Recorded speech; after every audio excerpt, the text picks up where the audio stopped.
수능 시험 등 큰 시험을 앞두고 왜 다들 예민할까요? 김 빠지는 말일 것 같은데요. 당연한 거 아닌가요?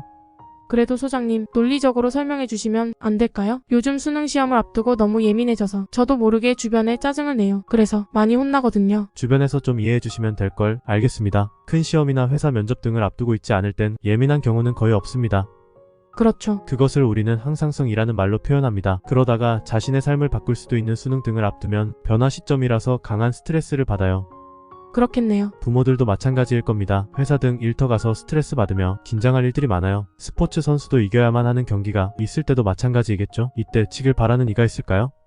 바보입니까? 큰 시험, 이제 앞으로 이제 수능도 있고 뭐 자격증 시험도 있고 때로는 면허증 시험도 있어요. 이제 그때 우리가 늘 예민해지고, 그때는 너무 예민해지고 민감해서 어떤 안 좋은 일만 벌어져도 그 상황에서 화를 내기도 하고 짜증도 내기도 해서 주변이 편치가 않은 상황이 올 때가 많아요.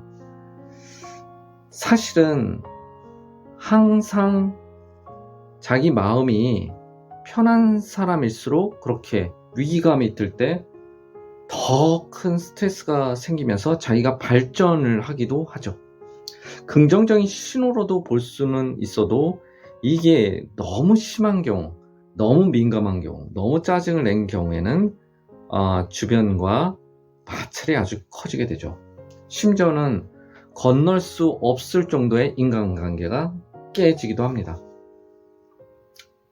그거를 상대가 또는 자기 자신이 발전하기 위해서 어쩔 수 없이 겪어야 되는 상황이기도 하지만 인간관계까지 무너뜨리면서까지 그럴 이유는 없었다라는 거죠.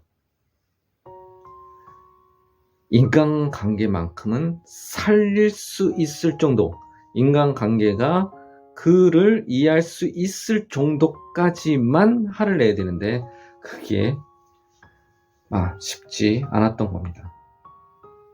자, 이 부분은 어쩔 수가 없어요. 상호작용을 해야 되는데요.